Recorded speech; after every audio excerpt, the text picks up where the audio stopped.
ഓർപ്പിച്ചുണർത്തി പ്രാർത്ഥിപ്പാനായി ദൈവം നമ്മളെ ബലപ്പെടുത്തുകയും ചെയ്തു. വീണ്ടും നമുക്ക് നമ്മുടെ മുൻപിലുള്ള സമയം ദൈവത്തിന്റെ വചനത്തെ ധ്യാനിപ്പാൻ കർത്താവ് നമുക്ക് കൃപ ചെയ്യട്ടെ. അങ്ങനെ നമുക്ക് എല്ലാവർക്കും ശ്രദ്ധയോടും പ്രാർത്ഥനയോടും കൂടെ ദൈവത്തിലായിരിക്കാം. നമ്മൾ തെസ്സലോനിക്ക ലേഖനം, തെസ്സലോനിക്കർ എഴുതിയ 1-ാം ലേഖനം, അതിന്റെ 2-ാം അധ്യായം 12 വരെയുള്ള വാക്യങ്ങൾ നമ്മൾ കഴിഞ്ഞ ആഴ്ച ചിന്തിച്ച് നമുക്ക് നിർത്തുവാൻ ദൈവം കൃപ ചെയ്തു. അതിൽ പ്രധാനമായ ഭാഗങ്ങൾ പ്രാരംഭത്തിൽ തന്നെ കർത്താവ് ഓർപ്പിച്ചു.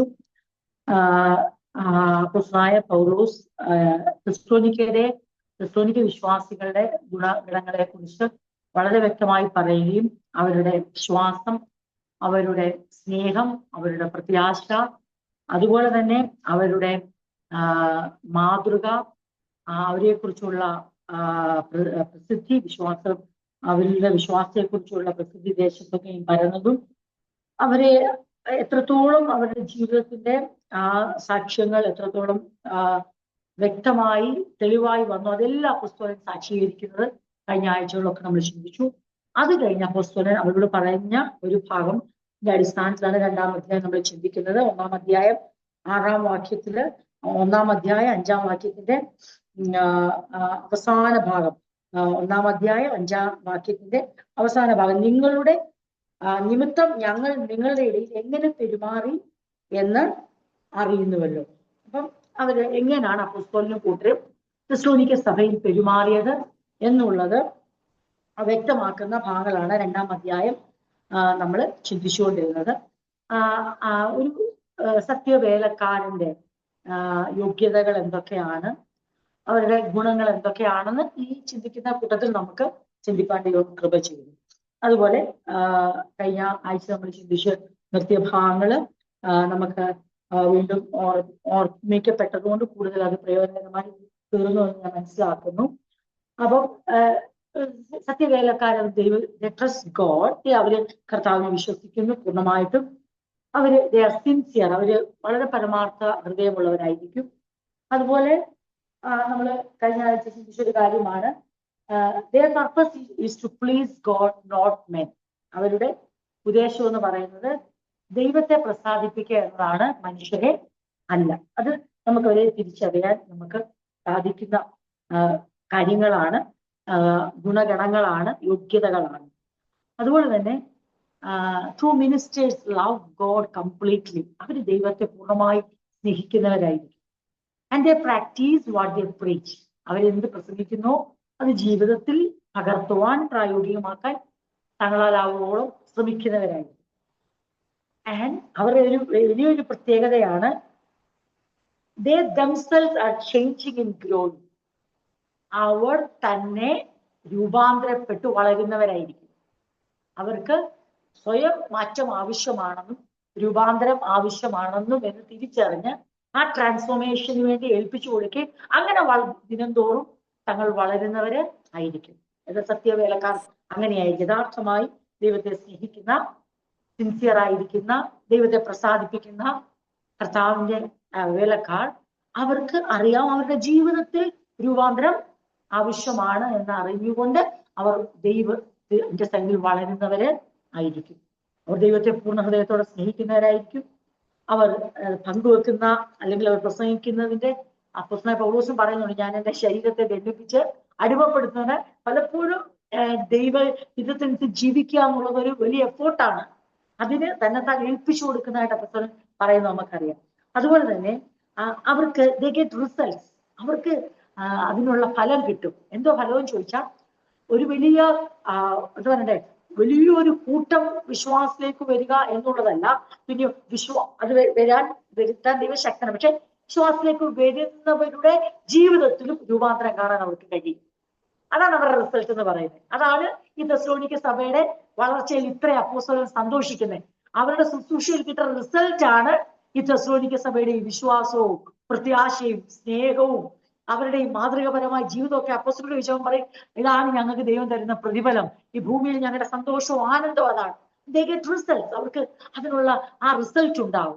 അത് എങ്ങനെയെന്ന് ചോദിച്ചാൽ അത് പൊടുന്നനെയല്ല, പെട്ടെന്നായിരിക്കും, അല്ലെങ്കിൽ അത് നിരന്തരമായ ദൈവവചനത്തിന്റെ അതേ ഇടപെടലിലൂടെ രൂപാന്തരത്തിലൂടെ ആ വളർച്ചയുടെ അനുഭവങ്ങൾ, അതിന്റെ റിസൾട്ട് അവർക്ക് കിട്ടും. True ministers love the church. അവർ സഭയെ വളരെ, ദൈവത്തെ മാത്രമല്ല സ്നേഹിക്കുന്നത്, അവർ സഭയെ, ക്രിസ്തുവിന്റെ ശരീരത്തെ, അവർ ദൈവത്തെ പൂർണ്ണ ഹൃദയത്തോടെ സ്നേഹിക്കുമ്പോൾ തന്നെ സഭയെ ആഴമായി സ്നേഹിക്കുന്നതായിരിക്കും. നമുക്കറിയാം, പോൾ ലവ് ദ ബ്രദറൻ, സഹോദരന്മാരെ, സഭയെ പൗലോസ് അകവഴിഞ്ഞ് സ്നേഹിച്ചു എന്നുള്ളതിന്റെ നേർക്കാഴ്ചയാണ്, നമ്മൾ വ്യക്തമായ തെളിവുകളാണ് കഴിഞ്ഞ ആഴ്ച നമ്മൾ ചിന്തിച്ചത്. അതുകൊണ്ടാണ് നിങ്ങളുടെ നടുവിൽ ഞങ്ങൾ ശിശുക്കളെ പോലായിരുന്നത്. അതുകൊണ്ടാണ് നിങ്ങളുടെ നടുവിൽ അമ്മയുടെ ആർദ്രതയോടെ ആയിരുന്നത്. അപ്പന്റെ ഉത്തരവാദിത്തോടും കഠിനാധ്വാനത്തോടുമായത്. സ്നേഹിക്കാത്ത ഒരാൾക്കും ഈ രീതിയിൽ ജീവിക്കുവാൻ, സഭയെ സ്നേഹിക്കാത്ത ഒരാൾക്കും ഒരമ്മയുടെ ആർദ്രത മനസ്സിൽ ഉണ്ടാകത്തില്ല, ഒരപ്പന്റെ ഉത്തരവാദിത്വം ഉണ്ടാകത്തില്ല, ഒരു ശിശുവിനെ പോലെ താഴ്ത്തി കൊടുക്കാൻ കഴിയത്തില്ല. അതുണ്ടാകണമെങ്കിൽ അതിന്റെ മൂല കാരണം എന്ന് ചോദിച്ചാൽ ദൈവത്തെ സ്നേഹിക്കുന്നു, അതോടൊപ്പം തന്നെ സഭയെ സ്നേഹിക്കുന്നു. അപ്പൊ തങ്ങളുടെ സ്നേഹത്തെ പ്രദർശിപ്പിച്ചതാണ് നമ്മൾ ഈ കഴിഞ്ഞ ആഴ്ച ചിന്തിച്ച കാര്യങ്ങളൊക്കെ. എങ്ങനെയാണ് ഞാൻ നിങ്ങളെ സ്നേഹിച്ചു എന്നുള്ളതിന്റെ ഒരു വിശദീകരണം, അത് വിവിധ സ്ഥാനങ്ങളെ തങ്ങളെ നിർത്തിക്കൊണ്ടാണ് അപ്പോസ്തലൻ അത് പങ്കുവച്ചത്. അപ്പം നമ്മള് ചിന്തിച്ചു വന്ന ഈ കാര്യം, അപ്പൊ അവർക്കൊരു പ്രത്യേകതയും കൂടെ ഉണ്ട്. True ministers show the good on the inside by producing good on the outside. തങ്ങളുടെ ഉള്ളിലുള്ള നന്മ എന്ത് ചെയ്യും? അവൾ പുറമേ എങ്ങനെ പ്രകടിപ്പിക്കുന്നേ? പുറമേ അവർ നന്മ ചെയ്ത് തന്നെ അവർ അകമേയുള്ള നന്മ വെളിവാക്കിക്കൊണ്ടിരിക്കും. The true ministers show the good on the inside by producing good on the outside. ഇപ്പൊ ഞങ്ങളുടെ ഹൃദയത്തിൽ നിങ്ങളോട് ഭയങ്കര സ്നേഹമാ എന്ന് പറയുന്നത് മാത്രമല്ല സത്യവേലക്കാരുടെ ക്വാളിറ്റി എന്ന് പറയുന്നത്. അവരുടെ അകത്ത് എത്രത്തോളം സ്നേഹം ഉണ്ടോ, നന്മയുണ്ടോ, അത് സമയാസമയങ്ങളിൽ അവരെന്ത് ചെയ്യും? അകത്തുള്ളത് പുറത്ത് അവർ വെളിപ്പെടുത്തിക്കൊണ്ടേയിരിക്കും. അങ്ങനെ അതാണ് അപ്പോസ്തലൻ പറയുന്നത്. അത് ആ ഒരു അപ്പോസ്തലൻ ജനത്തെ സാക്ഷീകരിച്ചിട്ട് തങ്ങളെ തന്നെ പങ്കുവെക്കുക, അനുഭവങ്ങളെ പങ്കുവെക്കുക. നിങ്ങൾക്കറിയാം, ഞങ്ങൾക്കും അറിയാം, ദൈവവും സാക്ഷി. ഇതാണ് ഒരു ട്രൂ മിനിസ്റ്ററിന്റെ കോൺഫിഡൻസ് എന്ന് പറയുന്നത്. നിങ്ങൾക്കും അറിയാം, ഞങ്ങൾക്കും അറിയാം, ദൈവം സാക്ഷി. അപ്പൊ ആ ഒരു കോൺഫിഡൻസ്, ആ ധൈര്യം, അതൊരു അഹംഭാവമോ അഹങ്കാരമോ അതൊരു പുകഴ്ചയുടെ മനോഭാവമോ ഒരു പ്രൗഡ് മെന്റാലിറ്റി ഒന്നുമല്ല. അത് ഹൃദയത്തിൽ നിന്ന് ഉരുത്തിരിഞ്ഞ അഗാധമായ സ്നേഹത്തിന്റെയും ആർദ്രതയുടെയും ഒരു പങ്കുവെക്കൽ മാത്രം.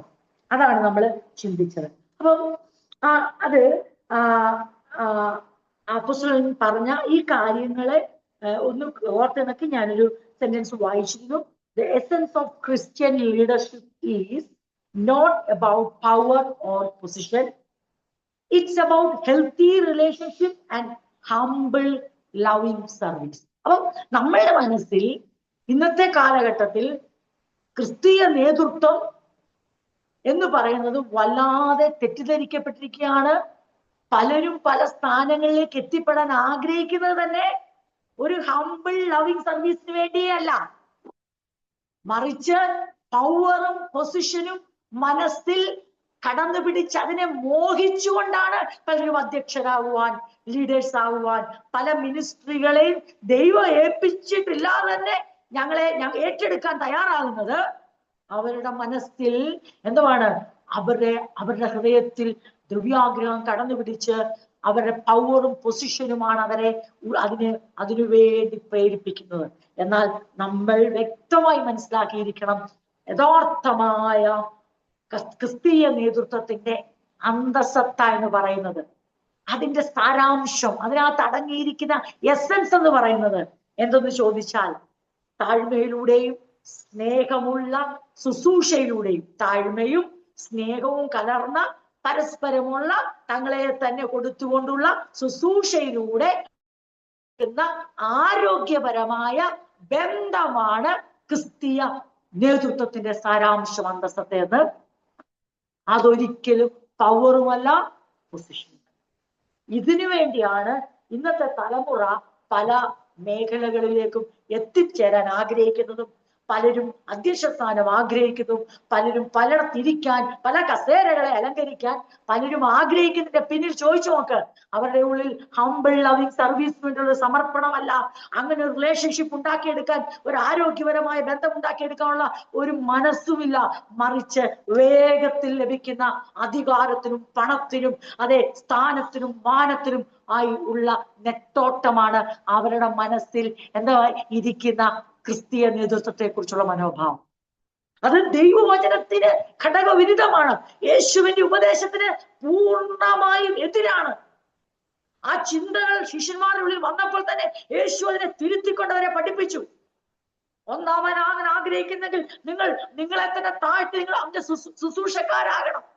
ലീഡർഷിപ്പിന് വേണ്ടി ഒന്നാമനാകുവാൻ ലീഡർഷിപ്പിന് വേണ്ടി കൊതിച്ച ശിഷ്യന്മാരെ തുടക്കത്തിൽ തന്നെ ആ ജാതീയ ചിന്താഗതികൾ, നിങ്ങൾ ക്രിസ്തീയ നേതൃത്വത്തെ കുറിച്ച്, ക്രിസ്തുവിന്റെ ശുശ്രൂഷ ചെയ്തുകൊണ്ട് എടുക്കുന്ന നേതൃത്വത്തെ കുറിച്ച് ചിന്തിക്കുമ്പോൾ നിങ്ങൾ ഒരിക്കലും ജെന്റൈൽസിനെ പോലെ ചിന്തിക്കരുത്. മറ്റു രാജ്യക്കാരെ പോലെ, മറ്റു നേഷൻസിനെ പോലെ, മറ്റുള്ളവർ ചിന്തിക്കുന്ന പോലെ ഒരു ലീഡർഷിപ്പിനെ കുറിച്ച് നിങ്ങൾ സ്വപ്നം പോലും കാണുന്ന. യേശു തുടക്കത്തിലെ മനസ്സിൽ അങ്ങനെ ഒരു ചിന്ത ഉരുത്തിരിഞ്ഞപ്പോഴേ കർത്താവിനെ വേരോടെ പിഴുതു കളഞ്ഞു. അതുകൊണ്ട് അപ്പോസ്തലന്മാർക്ക് ഒരിക്കലും ഇന്ന് കാണുന്ന ഇന്നത്തെ ക്രിസ്തീയ നേതാക്കന്മാർ നെട്ടോട്ടം ഓടുന്ന പവറിനോ പൊസിഷനോ വേണ്ടി അപ്പോസ്തലന്മാർക്ക് ഒരിക്കലും ഓടേണ്ട വന്നില്ല. കാരണം അവർക്ക് നന്നായിട്ട് അറിയാമായിരുന്നു ക്രിസ്തീയ. അത് അപ്പോസ്തലനായ പൗലോസ് അതുപോലെ ഫോളോ ചെയ്തു. പവർ ഉണ്ടായിരുന്ന മനുഷ്യനാ, പൊസിഷൻ ഉണ്ടായിരുന്ന മനുഷ്യനാ, തന്നെ ഏറ്റവും ശ്രേഷ്ഠമായ സ്ഥാനങ്ങൾ അലങ്കരിച്ച വ്യക്തിക്ക് ഇപ്പം ക്രിസ്ത്യൻ ലീഡർഷിപ്പ് എന്ന് പറയുന്നത് അദ്ദേഹം വെളിവാക്കിയാണ്. അതൊരു ശിശുവിനെ പോലെ തിരിഞ്ഞു വരുന്നതാണ്. തീർന്നില്ല, അതൊരു അമ്മയെ പോലെ ആർദ്രയുള്ള മനസ്സോടെ ശുശ്രൂഷിക്കുന്നതാണ്. തീർന്നില്ല, അതൊരു അപ്പനെ പോലെ കഠിനാധ്വാനം ചെയ്ത് ഉത്തരവാദിത്തോടെ പോറ്റി പുലർത്തുന്നതാണ്, പരിപാലിക്കുന്നതാണ്. ആകപ്പാടെ അപ്പോസ്തലനായ പൗലോസിന്റെ ലീഡർഷിപ്പ് മനോഭാവമേ മാറി. നസ്രായ മതക്കാരെ നശിപ്പിക്കണം എന്ന് ചിന്തിച്ചുകൊണ്ട് ഇറങ്ങി പുറപ്പെട്ട ലീഡറായ മനുഷ്യൻ അധികാരത്തോടെയും അധികാര പത്രത്തോടെയും ശക്തിയോടെയും പവറോടും പൊസിഷനോടും കൂടെ ഒരു ലീഡറായിരുന്ന പൗലോസ് ഇപ്പോൾ പവറുമല്ല പൊസിഷനുമല്ല ലീഡർഷിപ്പിന്റെ മുമ്പിൽ വെക്കുന്ന അടയാളങ്ങളും അനുഭവങ്ങളും മറിച്ച് തന്നെത്താൻ താഴ്ത്തിക്കൊണ്ട് അമ്മയുടെ ഹൃദയത്തോടെ അപ്പന്റെ ഉത്തരവാദിത്തോടെ ഒരു ശിശുവിനെ പോലെ നിഷ്കളങ്കനായിക്കൊണ്ട് സഭയിൽ എങ്ങനെ ആയിരിക്കുന്നു എന്നുള്ളത് വെളിവാക്കുന്ന ഭാഗങ്ങളാണ് നമ്മൾ ചിന്തിച്ചു. ഇതൊക്കെ പഠിച്ചു കഴിയുമ്പോൾ നമ്മുടെ മനസ്സിലോട്ട് കടന്നു വരേണ്ട ചിന്തകൾ എന്തോ ഇതായിരിക്കണം. യേശു പഠിപ്പിച്ച വചനത്തിലേക്ക് നമ്മുടെ മനസ്സിനെ തിരിക്കുക, അത് പ്രാക്ടീസ് ചെയ്ത അപ്പോസ്തലന്മാരുടെ ജീവിതത്തെ മാതൃകയാക്കുക. ആത്യന്തികമായ മാതൃകയായി ക്രിസ്തുവിനെ വെക്കുമ്പോൾ അതോടൊപ്പം തന്നെ നമുക്ക് മാതൃകയാക്കി വെക്കുവാൻ പവറിനും പൊസിഷനും വേണ്ടിയൊക്കെ ഉറച്ചു നിന്നവർ, ഒന്നാമൻ ആരെന്ന് ചോദിച്ചവർ, ഒന്നാമനാകാൻ ആഗ്രഹിച്ച അപ്പോസ്തലന്മാർ, ഒന്നാമനായി മുന്നോട്ട് ഓടിയ അപ്പോസ്തലനായ ശൗൽ പിന്നീട് അപ്പോസ്തലനായി മാറുമ്പോൾ ഇവരുടെ മനസ്സിൽ ആ ഒന്നാമൻ എന്നുള്ള ചിന്ത വേരോടെ കർത്താവ് എടുത്തു കളഞ്ഞു. ഒന്നാമനും ആകണ്ട, രണ്ടാമനും ആകണ്ട, മൂന്നാമനും ആകണ്ട. പിന്നെയോ നിങ്ങളിൽ ആരെങ്കിലും ഒന്നാമനാൻ ആഗ്രഹിക്കുന്നെങ്കിൽ നിങ്ങൾ അവരുടെ ശുശ്രൂഷക്കാരൻ. യേശു പറഞ്ഞു, എന്നെ കുറിച്ച് നിങ്ങൾക്കറിയാമല്ലോ, ഞാൻ ശുശ്രൂഷിക്കപ്പെടുവാൻ വന്നതല്ല, ശുശ്രൂഷിപ്പാൻ അത്രേ വന്നത്. എന്നെ സെർവ് ചെയ്യും, ഞാനാണ് ഒന്നാമൻ എന്ന് പറഞ്ഞ് യേശു കാല് നീട്ടി എടുത്തു കൊടുക്കുകയല്ലായിരുന്നു. യാത്രയിൽ എന്റെ ഭാരങ്ങളെല്ലാം നിങ്ങൾ ചുമക്ക്, എന്നെ വഹിക്കുമെന്ന് പറയുകയല്ലായിരുന്നു. യേശു തയ്യാറായിരുന്നു ശുശ്രൂഷിക്കപ്പെടുവാനല്ല. യേശു അവരുടെ മുമ്പിൽ മാതൃക കാണിച്ച് ശുശ്രൂഷിക്കുവാനാണ്. ഇതാണ് ക്രിസ്ത്യൻ ലീഡർഷിപ്പിന്റെ എസൻസ് എന്ന് പറയുന്നത്. അത് ഫോളോ ചെയ്യാൻ നമുക്ക് ഓരോരുത്തർക്കും നമ്മുടെ ജീവിതത്തിൽ ഇടയാകട്ടെ. അങ്ങനെയുള്ള, അത് മാത്രമല്ല, അങ്ങനെ പവറിനും പൊസിഷനും വേണ്ടി നിലനിൽക്കുന്ന, ഓടുന്ന, ആഗ്രഹിക്കുന്ന, മോഹിക്കുന്നവരെ കാണുമ്പോൾ എന്താ നമ്മളിത് പഠിക്കുന്നതിന്റെ മറ്റൊരു വശം? അത് ഏറ്റവും പ്രധാനമായി അത് കാണുമ്പോൾ ദയവായി അങ്ങനെയുള്ളവരെ വിവേചിക്കുക. അവരെത്ര നല്ല വസ്ത്രം ധരിച്ചാലും, അവരെത്ര പ്രാർത്ഥന ഒപ്പിച്ച് പ്രസംഗിച്ചാലും, അവരുടെ വാക്കുകൾക്ക് കടുകട്ടി ഉണ്ടായാലും, അവരെന്തെല്ലാം വലിയ കാര്യങ്ങൾ പറഞ്ഞാലും ദയവായി അവരുടെ ജീവിതത്തെ വിവേചിക്കുക. യേശു പറഞ്ഞു, ഒരു വൃക്ഷത്തെ നിങ്ങൾ തിരിച്ചറിയുന്നത് അതിന്റെ ഫലം കൊണ്ടാണ്. ഒരു വൃക്ഷത്തെ അതിന്റെ ഫലം കൊണ്ട്. അതിന്റെ അർത്ഥം ഒരു വ്യക്തിയെ, കള്ളപ്രവാചകന്മാരെ കുറിച്ച് പറഞ്ഞിട്ടാ പറയുന്നത്, അതിന്റെ അർത്ഥം ഒരു വ്യക്തിയെ അവരുടെ സ്വഭാവം കൊണ്ട്, അവരുടെ പെരുമാറ്റം കൊണ്ട്, അവരുടെ ജീവിത ലക്ഷ്യം കൊണ്ട് തിരിച്ചറിയുക. അതറിയാതെ നമ്മൾ ഒരിക്കലും ആരെയും ക്രിസ്ത്യൻ ലീഡറായി അംഗീകരിക്കാൻ പാടില്ല. അവരുടെ ഉദ്ദേശങ്ങളെ മനസ്സിലാക്കുക, വഞ്ചിക്കപ്പെടാതിരിക്കുക. Don't be deceived by false prophets, by false servants. അതുകൊണ്ടാണ് നമ്മൾ ട്രൂ സെർവന്റിന്റെ, ട്രൂ മിനിസ്റ്ററിനെ കുറിച്ച് എന്തിനാ ഇത്രയും പഠിക്കുന്നു ചോദിച്ചാൽ, ഫോൾസ് ആയ ആൾക്കാരെ വിവേചിക്കാൻ ദൈവം നമ്മളെ പ്രാപ്തരാക്കുകയാണ്. മധുരമായ വാക്കുകൊണ്ടോ ശക്തമായ ഘോരമായ വാക്കുകൊണ്ടോ ഒന്നും നമുക്ക് ക്രിസ്ത്യൻ ലീഡർഷിപ്പിനെ വിലയിരുത്താൻ പറ്റത്തില്ല. ക്രിസ്ത്യൻ ലീഡർഷിപ്പിനെ വിലയിരുത്തണമെങ്കിൽ അതിന്റെ ക്രെഡൻഷ്യൽസ് എന്തുവാ, അതിന്റെ യോഗ്യതാപത്രം എന്തുവാന്ന് ഓരോ വിശ്വാസിയും ഓരോ ശിഷ്യനും തിരിച്ചറിഞ്ഞിരിക്കണം. അതിനുവേണ്ടിയും കൂടാണ് നമ്മൾ മാറി മാറി ഇത് ചിന്തിക്കുന്നത്. അപ്പോൾ എന്ത് ഗുണം ഉണ്ടാവും? ഒരൊറ്റ ഫോൾസ് പ്രൊഫറ്റിന്, ഒരു കള്ള പ്രവാചകനും ഒരു കള്ള ഇടയനും ഒരു കള്ള അപ്പോസ്തലനും ഒരു കള്ള പ്രവാചകനും ഒരു കള്ള ഉപദേശിക്കും ഒരു വ്യാജനും നമ്മളെ വഞ്ചിക്കാൻ. അങ്ങനെ ഈ കാലഘട്ടത്തിൽ വഞ്ചനയിൽ നിന്ന് നാം രക്ഷപ്പെടണമെങ്കിൽ നമ്മൾ എന്ത് ചെയ്യണം? അതെ, നമ്മൾ ഓരോ വൃക്ഷത്തെ ഫലം കൊണ്ട് തിരിച്ചറിയുന്ന പോലെ ആ തിരിച്ചറിയാൻ തക്കോടെ, അതാണ് ഇവിടെ ഫലത്തെ കുറിച്ച് പഠിപ്പിച്ചല്ലേ. ഒരു നല്ല വേലക്കാരന്റെ, സത്യ വേലക്കാരന്റെ ഫലം, അതായത് സ്വഭാവത്തിന്റെ ഗുണങ്ങൾ, യോഗ്യതകൾ എന്താണെന്നാണ് നാം ഇതുവരെ ചിന്തിച്ച്. അത് നമ്മുടെ ഹൃദയത്തിൽ വളരെ വ്യക്തമാകട്ടെ, തറവാകട്ടെ, അത് നമുക്ക് നല്ലൊരു അടിത്തറവാകട്ടെ. അപ്പം ദൈവസഭയ്ക്കകത്ത് ഒരു കാര്യം ഓർത്തോണം, ദൈവസഭയ്ക്കകത്ത് ശിശുക്കളുണ്ട്, ശിശുക്കൾ ഉണ്ടായിക്കൊണ്ടേ ഇരിക്കണം. പക്ഷെ ശിശുക്കൾ മാത്രമാകരുത്, ശിശുക്കൾ എന്തുകൊണ്ട് ശിശുത്വത്തിലേക്ക് പൊക്കോണ്ടേ ഇരിക്കണം. ശിശുക്കൾ ഉണ്ടായിക്കൊണ്ടേ ഇരിക്കണം, അതിന് അപ്പുറത്തായിട്ട് ശിഷ്യത്വം വളർന്നുകൊണ്ടേ ഇരിക്കണം. ഞങ്ങൾ കഴിഞ്ഞ ലേഡീസ് മീറ്റിംഗിൽ ഞങ്ങൾ ഇങ്ങനെ ചിന്തിച്ചപ്പോൾ ഒരു വാക്ക് ചിന്തിച്ചു, അതേ സമയത്ത് തന്നെ നല്ല ശമരിയാക്കാരും ഉണ്ടായിക്കൊണ്ടേ ഇരിക്കണം. ഓരോ ശിഷ്യനും ഓരോ നല്ല ശമരിയാക്കാരൻ. അതായത് ദൈവികത വർദ്ധിക്കുമ്പോൾ മാനുഷികത നഷ്ടപ്പെട്ടു പോകരുത്. അതാണ് സംഭവിച്ചത്. യേശു പറഞ്ഞു, ഒരാൾ ഒരു ഞാൻ ആരാ എന്റെ സ്നേഹിതൻ, ആരാ എന്റെ അയൽക്കാരൻ, ഞാൻ എങ്ങനെയാ തിരിച്ചറിയുന്നത്, ഞാൻ എങ്ങനെയാകുന്നേ? യേശു പറഞ്ഞ ഉപമ നമുക്കറിയാം. അതെ, വളരെ പ്ലാൻഡായി, അതെ കൃത്യസമയത്ത് സർവീസിന് എല്ലണമെന്ന് പറഞ്ഞു പോയ പ്രീസ്റ്റ് ഉണ്ട്, അതെ സമാഗമന കൂടാരത്തിൽ വേല ചെയ്യുന്ന ലേവ്യനുണ്ട്. ഇവരൊക്കെ വളരെ ദൈവികതയെ മുന്നിൽ നിർത്തി. പക്ഷെ ആ ദൈവികതയ്ക്കിടയിൽ അവർക്ക് എന്ത് കഴിഞ്ഞില്ലെന്നറിയാവോ? അവർക്ക് മനുഷ്യന്റെ വേദന കാണാൻ കഴിഞ്ഞില്ല. മുറിവേറ്റ് കിടക്കുന്നവനെ തിരിച്ചറിയാത്ത ഒരു ശിഷ്യനും ഉണ്ടാകരുതെന്ന് പ്രാർത്ഥിച്ചോണം. മനസ്സ് മുറിവേറ്റിരിക്കുന്ന ഒരാളെ നോക്കിയിട്ട് സമയമായി, അയ്യോ എനിക്ക് ഇപ്പൊ അവിടെ ചെന്നേ പറ്റുമെന്ന് പറയുന്നവൻ അവൻ ശിഷ്യനാ, അവൻ നല്ലൊരു ശമരിയാക്കാരനാകത്തില്ല. മനസ്സ് മുറിവേറ്റവനെ, ശരീരം മുറിവേറ്റവനെ, ജീവിതം മുറിവേറ്റവനെ തിരിച്ചറിയുന്ന മാനുഷികത ഒരു നാളും നമ്മൾ നഷ്ടപ്പെട്ടു പോയത്. കാരണം ആ മാനുഷികത ദൈവികമായവരിൽ നിന്ന് പുറപ്പെടുമ്പോഴാണ് ഈ കേവലം മനുഷ്യരായിരിക്കുന്നവർക്ക് ദൈവികതയിലേക്ക് വരാൻ കഴിയുന്നത്. നമ്മളിൽ നിന്ന് മാനുഷികത, അതെ ദൈവം ആഗ്രഹിക്കുന്ന ആ മനുഷ്യനോട് കാണിക്കേണ്ട ദയയും കമ്പാഷനും ഒക്കെ നമ്മളിൽ നഷ്ടപ്പെട്ടു പോയാൽ പലപ്പോഴും നമ്മൾ സമൂഹത്തിൽ കോമാളികളായിത്തീരും. നമ്മുടെ വാക്കുകൾക്ക് അർത്ഥമില്ലാതെ പോവും. നമ്മുടെ പ്രസംഗങ്ങൾക്ക് അത് വ്യർത്ഥമായ ആൾക്കാർക്ക് തോന്നും. അവർക്ക് ഭോഷത്വമായി തോന്നിക്കോട്ടെ. വിശ്വസിക്കാൻ കഴിയാത്തവന് ഈ വചനം ഭോഷത്വമായി തോന്നുന്നതിൽ ഒരു തെറ്റുമില്ല. പക്ഷെ നമ്മുടെ പ്രവൃത്തി ഒരിക്കലും അവന് ഭോഷത്വമായി തോന്നരുത്. നാം പ്രസംഗിക്കുന്ന വചനം പലർക്കും ഭോഷത്വമായി തോന്നുന്നത് ദൈവവചനം അങ്ങനെ തന്നെയാണ് പഠിപ്പിക്കുന്നത്. രക്ഷിക്കപ്പെടുന്നവർക്ക് ദൈവശക്തിയായി. എന്നാൽ നമ്മുടെ പെരുമാറ്റം, നമ്മളൊരു മനുഷ്യനോട് ഇടപെടുന്നത്, ഒരാളോട് സംസാരിക്കുന്നത്, അവരെ കേൾക്കുന്നത് യേശു വ്യക്തമായി പഠിപ്പിച്ചു. നീ ഇങ്ങനെ തന്നെ ചെയ്യുക. ഇങ്ങനെ യേശു നല്ല ശമരിയാക്കാരനെന്ന് എല്ലാവരും പറയും. പക്ഷെ യേശു നല്ല ശമരിയാക്കാരൻ എന്ന് പറയാൻ വേണ്ടി അല്ല യേശു ഉപമ പറഞ്ഞത്. നാം ഓരോരുത്തരും നല്ല ശമരിയാക്കാരായി തീരാൻ വേണ്ടിയാണ്. എന്താ ഇതിന്റെ അർത്ഥം? ജീവിതത്തിൽ നാം തിരിച്ചറിയണം അത് ഏത് സമയത്ത് എങ്ങനെ മറ്റുള്ളവരോട് പ്രതികരിക്കണം, എങ്ങനെയാണ് ദയ കാണിക്കേണ്ടത്, എപ്പോഴാണ് ആ കമ്പാഷൻ പുറപ്പെടേണ്ടത്, അത് ഏത് സമയത്താണ്, ഇപ്പോഴാണ് ആവശ്യമെങ്കിൽ അത് ഇപ്പോൾ ചെയ്യാനുള്ള ഒരു മനസ്സ്, അത് ജീവിതത്തിൽ അത് നമ്മളിൽ പുറപ്പെടുമ്പോൾ നല്ല ശിഷ്യന്മാർ ഓരോരുത്തരും നല്ല ശമരിയാക്കാരായിരിക്കണം. അപ്പൊ ശിശുക്കൾ ഉണ്ടാകട്ടെ, ശിശുക്കൾ ശിഷ്യന്മാരായി തീരട്ടെ, ശിഷ്യന്മാർ ഓരോരുത്തരും നല്ല ശമരിയാക്കാരായി തീരട്ടെ. എന്താ നല്ല ശമരിയാക്കാരൻ? നമുക്ക് ആ ഉപമ നന്നായിട്ട് അറിയാം.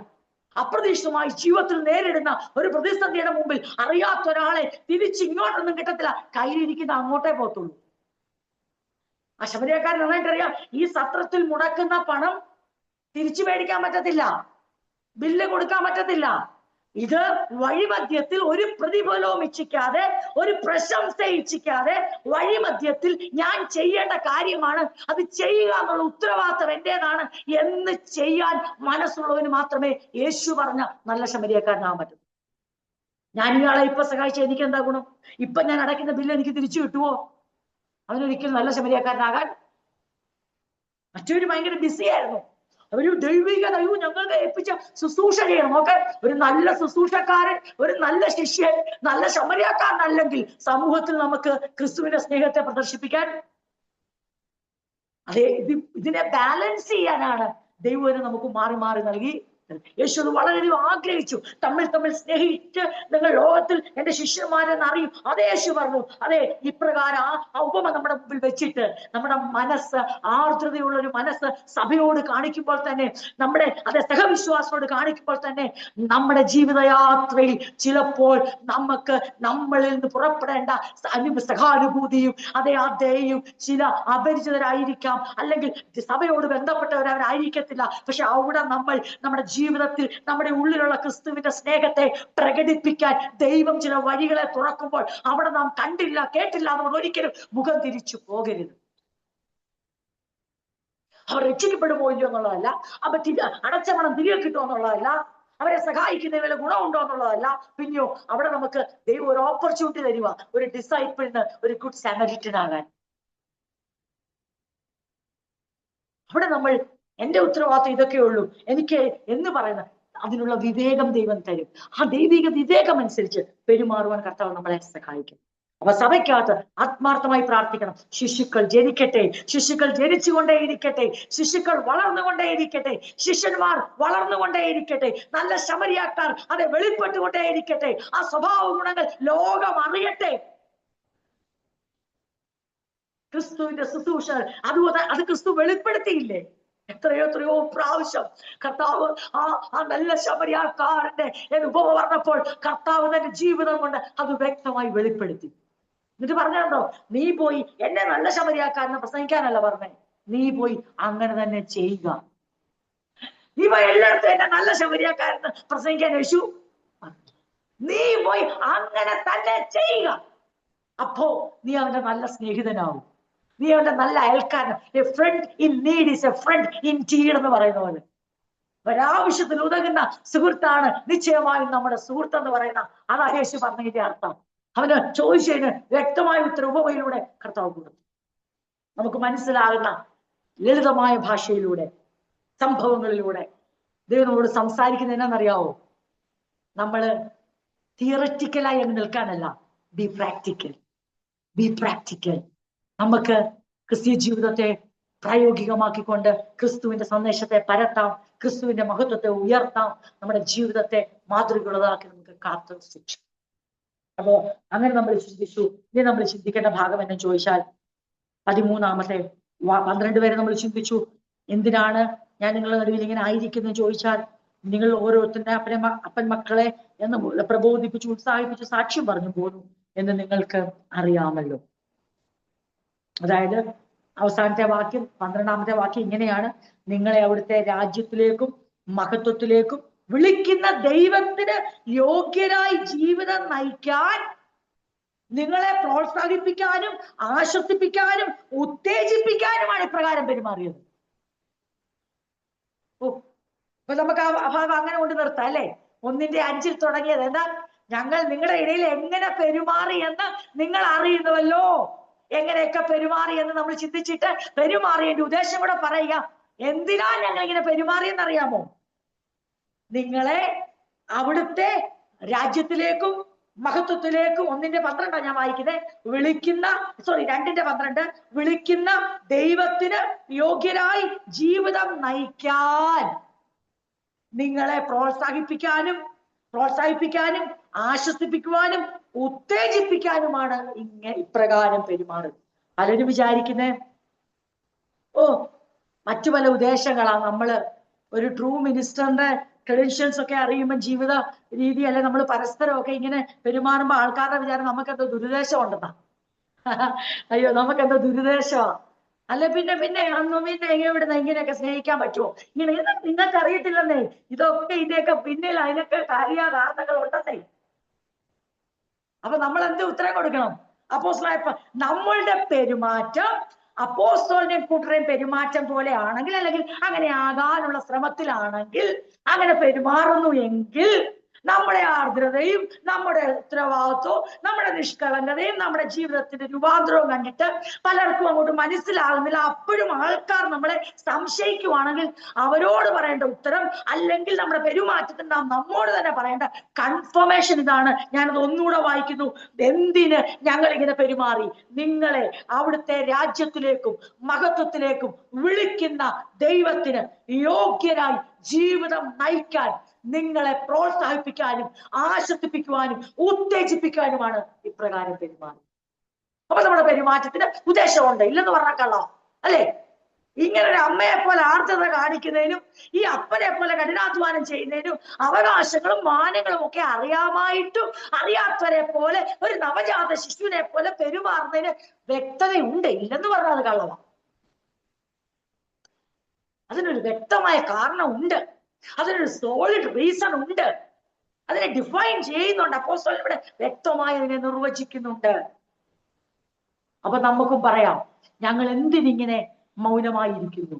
ഞങ്ങൾ എന്തിങ്ങനെ കണ്ടില്ലെന്നടിക്കുന്നു, കേട്ടില്ലെന്നടിക്കുന്നു, സാരമില്ലെന്നിടുന്നു, പോട്ടേന്ന് വെക്കുന്നു? ഞങ്ങൾ എന്തിന് ഒരമ്മയുടെ ആർദ്രത പുറപ്പെടുവിക്കുന്നു? ഞങ്ങൾ എന്തിനൊരു അപ്പനെ പോലെ ഉത്തരവാദിത്തോടെ ചെയ്യുന്നു? ഞങ്ങൾക്ക് തിരിച്ചടികൾ ഉണ്ടായിട്ടും ഞങ്ങൾ എന്തുകൊണ്ട് ഇല്ല ഇനി ഒന്നുമില്ലെന്ന് പറയുന്നില്ല? ഞങ്ങൾക്കൊരു ഉദ്ദേശമുണ്ട്. കാരണം ദൈവം രാജ്യത്തിലേക്കും മഹത്വത്തിലേക്കും വിളിച്ചവർക്ക് ഈ ഭൂമിയിൽ ദൈവത്തിന് യോഗ്യമായ ഒരു ജീവിതം നയിക്കണമെങ്കിൽ അവരെ സമയാസമയങ്ങളിൽ പ്രോത്സാഹിപ്പിച്ചും ഉത്സാഹിപ്പിച്ചും ആശ്വസിപ്പിക്കണമെങ്കിൽ ഈ ആർദ്രത പുറപ്പെട്ടേ പറ്റൂ, ഈ ഉത്തരവാദിത്വം പുറപ്പേ പറ്റൂ, ഈ നവജാത ശിശുവിനെ പോലെ നിഷ്കളങ്കമായി നിന്നേ പറ്റൂ. അവർക്ക് അവരുടെ റെസ്പോൺസിബിലിറ്റി അറിയാം. അവർക്ക് വളരെ കൺഫേംഡ് ആയിട്ട് അവരുടെ പർപ്പസ് അറിയാമായിരുന്നു. വളരെ വ്യക്തമായി എന്താണ് നിങ്ങൾ ഇങ്ങനെ ഞങ്ങൾ എങ്ങനെ പെരുമാറി എന്ന് നിങ്ങൾ അറിയുന്നു. ഞങ്ങളുടെ പെരുമാറ്റം ഇവണ്ണമാണ്, ഞങ്ങൾ എന്തുകൊണ്ട് ഇങ്ങനെ പെരുമാറി എന്നൂടെ നിങ്ങൾ അറിയണം. അപ്പൊ അതവിടെ നിർത്താം അല്ലേ? നമ്മുടെ ആ മെസ്സേജ് നിർത്തിയിട്ട് നമുക്ക് അടുത്ത ഭാഗത്തേക്ക് കണ്ടിന്യൂ ചെയ്യാം. 13-ാം വാക്യം, ഞങ്ങൾ പ്രസംഗിച്ച ദൈവവചനം നിങ്ങൾ കേട്ടു, മനുഷ്യന്റെ വചനമായിട്ടല്ല, സാക്ഷാലാകുന്നത് പോലെ ദൈവവചനമായിട്ട് തന്നെ കൈക്കൊണ്ടതിനാൽ ഞങ്ങൾ ദൈവത്തെ ഇടവിടാതെ സ്തുതിക്കുന്നു. വിശ്വസിക്കുന്ന നിങ്ങളിൽ അത് വ്യാപരിച്ചുകൊണ്ടിരിക്കുന്നു.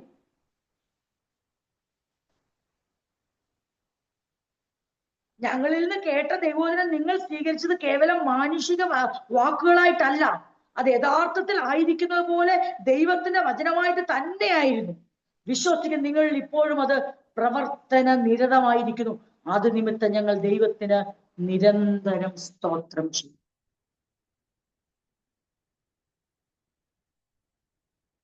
അപ്പോസ്തലനായ പൗലോസ് he was grateful, ഭയങ്കര നന്ദി അർപ്പിക്കുക ദൈവത്തിന്. എന്തിനാണെന്നറിയാമോ? തെസ്സലോനിക്കര് ദൈവവചനത്തെ സത്യമായും ദൈവത്തിനുള്ള വചനമായും അതിനെ സ്വീകരിച്ചതോർത്ത് നന്ദി കരേറ്റി. 2, അത് വിശ്വസിച്ചിട്ട് അവരോട് പറയുകയാണെ, നിങ്ങളത് വിശ്വസിച്ചപ്പോ ഉണ്ടല്ലോ, നിങ്ങളിൽ അതിപ്പോ പ്രവർത്തിക്കുക. അതിന്റെ അർത്ഥം എന്നു ചോദിച്ചാൽ, വിശ്വസിക്കുന്നവരിൽ, ഞാൻ ആ തുടക്കത്തിൽ അത് പറഞ്ഞിരുന്നു ഈ ക്ലാസിന്റെ ആരംഭത്തിൽ, for those who believe, this word is not just information but a powerful force that transforms the heart and mind. വിശ്വസിക്കുന്നവർക്ക് മാത്രമേ ഇത് ഇൻഫോർമേഷൻ ആയിട്ടല്ല ട്രാൻസ്ഫോർമേഷൻ ആയിട്ട് തീരത്തുള്ളൂ. അപ്പോസ്തലൻ അത് മനസ്സിലായി. അപ്പോസ്തലൻ തിരിച്ചറിഞ്ഞിട്ട് പറയുക, നിങ്ങളുടെ ലൈഫിൽ നടക്കുന്ന ആ ട്രാൻസ്ഫോർമേഷൻ കാണുമ്പോൾ ഞാൻ അതുകൊണ്ടാ പറയുന്നത്, നിങ്ങളുടെ ജീവിതത്തിൽ ഇപ്പോൾ നടക്കുന്ന രൂപാന്തര പ്രക്രിയകൾ, നിങ്ങളുടെ ജീവിതത്തിൽ നടക്കുന്ന ആ ട്രാൻസ്ഫോർമേഷനും നിങ്ങളുടെ ട്രാൻസ്ഫോംഡ് ലൈഫും കൊണ്ടാണ് ഞാൻ പറയുന്നത്. നിങ്ങൾ വചനം എങ്ങനെ സ്വീകരിച്ചെന്നറിയാമോ? നിങ്ങളത് സാക്ഷാൽ ദൈവവചനമായിട്ട് തന്നെ സ്വീകരിച്ചു. പ്രിയരെ, ഇതൊരു കാര്യം ഓർത്തോണം, ഇത് രക്ഷിക്കപ്പെടുന്ന ആളിൽ മാത്രം ഉണ്ടാകേണ്ട ഒരു പ്രത്യേകത അല്ല. ഈ ദൈവവചനം ദൈവവചനമായിട്ട് തന്നെ സ്വീകരിക്കുന്നേ. മറിച്ച് നാം കേൾക്കുന്ന ഓരോ ദൈവവചനങ്ങളും നാം കേവലം മാനുഷ്യ വാക്കുകളായിട്ടല്ലാതെ ദൈവവചനമായി സ്വീകരിച്ചാൽ അത് യഥാർത്ഥത്തിൽ ആയിരിക്കുന്നത് പോലെ നാം സ്വീകരിക്കുമ്പോൾ വിശ്വസിക്കുന്ന നമ്മളിൽ അത് പ്രവർത്തന നിരതമായിരിക്കും. ഇല്ലെങ്കിലോ? രക്ഷയുടെ ആധാരം അതല്ലേ? വചനം കേൾവിയാലും, കേൾവി വിശ്വാസം കേൾവിയാലും, കേൾവി വചനത്തല്ല. അതായത് ഇങ്ങനെ ഉദ്ദേശിക്കുന്നത്, വിശ്വാസം ക്രിസ്തുവിനെ കുറിച്ചുള്ള വചനം കേൾക്കുന്നതിലൂടെ ഉളവാകുന്നു. വിശ്വാസം കേൾവിയാലും കേൾവി ക്രിസ്തുവിന്റെ വചനത്താലും വരുന്നുവെന്ന് റോമാലേഖനത്തിൽ പറയുന്നതിന്റെ അർത്ഥം എന്തെന്ന് ചോദിച്ചാൽ, ഒരാളിൽ വിശ്വാസം ഉടലെടുക്കുന്നത് ക്രിസ്തുവിനെ കുറിച്ചുള്ള സുവിശേഷം വചനം കേൾക്കുമ്പോഴാണ് ഒരാളുടെ ഉള്ളിൽ വിശ്വാസം ഉണ്ടാകുന്നത്. അങ്ങനെ ഉണ്ടാവുമ്പോൾ അതെന്ത് ചെയ്യും? നമ്മളിൽ പ്രവർത്തന നിരതമായിരിക്കും. അങ്ങനെ പ്രവർത്തന നിരതമാകുന്നതിന്റെ അനന്തര ഫലമാണ് നമ്മൾ രക്ഷിക്കപ്പെട്ടത്. അങ്ങനെ രക്ഷിക്കപ്പെട്ടവരുടെ ജീവിതത്തിൽ എന്തുണ്ടായിരിക്കണം? അവർ തുടർന്ന് കേൾക്കുന്ന വചനവും അവർ മാനുഷിക വാക്കുകളായിട്ടല്ല എടുക്കേണ്ടത്, ദൈവവചനമായി തന്നെ കൈക്കൊള്ളുമ്പോൾ അവർക്ക് ഇൻഫോർമേഷനായിട്ട് അത് സ്റ്റോർ ആകത്തില്ല, മറിച്ച് അവർക്ക് ട്രാൻസ്ഫോർമേഷനായി അത് എന്ന് പറയണ്ടേ ഡൈനാമിക് പവർ ഉളവാക്കും. എന്ത് സംഭവിക്കും? രക്ഷിക്കപ്പെടുവാൻ രക്ഷയുടെ ആധാരമായി വിശ്വസിച്ച് നാം അത് നമ്മുടെ ആത്മരക്ഷയ്ക്കായി രൂപാന്തരത്തിനായി തീർന്നെങ്കിൽ അതേ ആത്മരക്ഷ പ്രാപിച്ചവർ തുടർന്ന് കേൾക്കുന്ന ദൈവവചനങ്ങൾ മാനുഷ്യ വാക്കുകളായിട്ടല്ല സത്യമായും ഇത് ദൈവത്തിന്റെ വചനമായി സ്വീകരിക്കുമ്പോൾ ആൾക്കാർ ചോദിക്കും, അതുകൊണ്ട് എന്നാ ഇത്ര പ്രയോജനം? ഞങ്ങൾ രക്ഷിക്കപ്പെട്ടല്ലോ. പക്ഷെ പറയണം, രക്ഷിക്കപ്പെട്ട ഞങ്ങൾക്ക് ഇനിയും വേണ്ടത് ഇൻഫോർമേഷൻ അല്ല, ട്രാൻസ്ഫോർമേഷനാ. അതിന് ഞങ്ങൾക്ക് വചനം എന്ത് വേണം? ഞങ്ങൾക്ക് ദൈവവചനമായി റിസീവ് ചെയ്തെങ്കിലേ ഞങ്ങളിൽ അത് ട്രാൻസ്ഫോർമേഷൻ ഉണ്ടാക്കത്തുള്ളൂ, രൂപാന്തരം ഉണ്ടാക്കത്തുള്ളൂ. അർത്ഥാൽ അത് പ്രവർത്തന നിരതമായിരിക്കത്തുള്ളൂ. അതിനാണ് അതിനൊരു ഡൈനാമിക് പവർ എന്ന് പറഞ്ഞ അർത്ഥം എന്തുവാ? ചലനാത്മക ശക്തി, ചലിപ്പിക്കുന്നതിനാ പറയുന്നത്. നമ്മുടെ ഉള്ളിലേക്ക് ദൈവത്തിന്റെ വചനമായി നമ്മൾ അതിനെ സ്വീകരിക്കുമ്പോൾ ഇൻഫോർമേഷൻ നമ്മളെ ചലിപ്പിക്കത്തില്ല, അത് സ്റ്റോർ ആകത്തേ ഉള്ളൂ, അത് ഫീഡ് ആകത്തേ ഉള്ളൂ. പക്ഷെ ട്രാൻസ്ഫോർമേഷന്റെ പ്രത്യേകത അതിന് ഡൈനാമിക് പവറാ, ചലനാത്മക ശക്തിയാ, ചലിപ്പിക്കും, രൂപാന്തരം വരുത്തും. പലരും വചനങ്ങൾ കേട്ടിട്ട് നമ്മൾ അതിശയിച്ചു പോകും, ഇവർക്കെല്ലാം അറിയാം. ചെല്ലു പറയുന്ന കേൾക്കണം, അവർ ബൈബിൾ അരച്ചു കളിച്ച് കുടിച്ചേക്കുവാണ്. എനിക്കറിയില്ല അത് എങ്ങനെയാണ്. പക്ഷേ ജീവിതത്തിൽ ഒരു വിശ്വസിക്കുന്ന പോലും ഇല്ല യേശുക്രിസ്തുവിടെ മാത്രമേ രക്ഷ. പക്ഷെ അവരെ കുറിച്ച് ആൾക്കാർ പറയും വചനം അരച്ചു കലക്കി കുടിച്ചേക്കുവാ. എനിക്ക് മനസ്സിലാവുന്നില്ല അത് എന്തറിവാന്ന് മനസ്സിലാവുന്നത്. പക്ഷെ ഇപ്പൊ മനസ്സിലാവുന്നത് എന്തറിവാ? എല്ലാ ഇൻഫോർമേഷനും ബ്രെയിനിൽ ഫീഡ് ചെയ്ത് വെച്ചേക്കും. രക്ഷയ്ക്കായി പോലും അത് ട്രാൻസ്ഫോം ആയിട്ടില്ല. രക്ഷിക്കപ്പെട്ട് കഴിഞ്ഞിട്ടോ എല്ലാവർക്കും എല്ലാം അറിയാം, പക്ഷെ ഇൻഫോർമേഷൻ അങ്ങ് വർദ്ധിക്കുക, ട്രാൻസ്ഫോർമേഷൻ ലേശമില്ല. നമ്മുടെ ദൈവസഭയുടെ ഏറ്റവും വലിയ പ്രത്യേകത എന്തുവാ? നമുക്ക് ആവശ്യമായ ഇൻഫോർമേഷൻ ദൈവം തരുന്നുണ്ട്, പക്ഷെ അത് നമ്മൾ സ്റ്റോർ ചെയ്യത്തില്ല. പിന്നെ എങ്ങോട്ട് വിടുക? ട്രാൻസ്ഫോർമേഷന് വേണ്ടി ഹൃദയത്തിലേക്ക് നമ്മൾ അതങ്ങ് റിസീവ് ചെയ്യുക. ആ റിസീവിങ് നടക്കുമ്പോൾ വചനം പ്രവർത്തന നിരതമാകും. അതിന്റെ പവർ ചെയ്തെടുക്കും. അതിന്റെ ട്രാൻസ്ഫോർമേഷനിലേക്ക് നാം റിസീവ് ചെയ്യും. ഇത് മാനുഷിക വാക്കല്ല ഞാൻ കേട്ടത്, ഇത് ദൈവവചനമാണ്. അതിനെ ഞാൻ വചനമായി സ്വീകരിക്കുന്നു. നമ്മുടെ ഹൃദയം കൊണ്ട് നമ്മൾ റിസീവ് ചെയ്യുമ്പോൾ അത് നമ്മളിൽ പ്രവർത്തന നിരതമാകും. അങ്ങനെ പ്രവർത്തന നിരതമായ തെസ്സലോനിക്കരെ നോക്കിക്കൊണ്ട് അപ്പോസ്തലൻ പറഞ്ഞത്, എനിക്ക് ധൈര്യസമേതം പറയാൻ പറ്റും, നിങ്ങൾ റിസീവ് ചെയ്യുന്നത് ദൈവത്തിന്റെ വചനത്തെ മാനുഷിക വാക്കുകളായിട്ടല്ല, ദൈവവചനമായിട്ട് തന്നെ. രക്ഷിക്കപ്പെട്ടപ്പോൾ നമുക്ക് മനസ്സിലായി പലർക്കും അത് പോഷകമായി, നമുക്കത് ദൈവശക്തിയായി തീർന്നു. ഇതുപോലെ തന്നെ രക്ഷിക്കപ്പെട്ട് കഴിഞ്ഞു. ഇങ്ങനെ തന്നെയാ.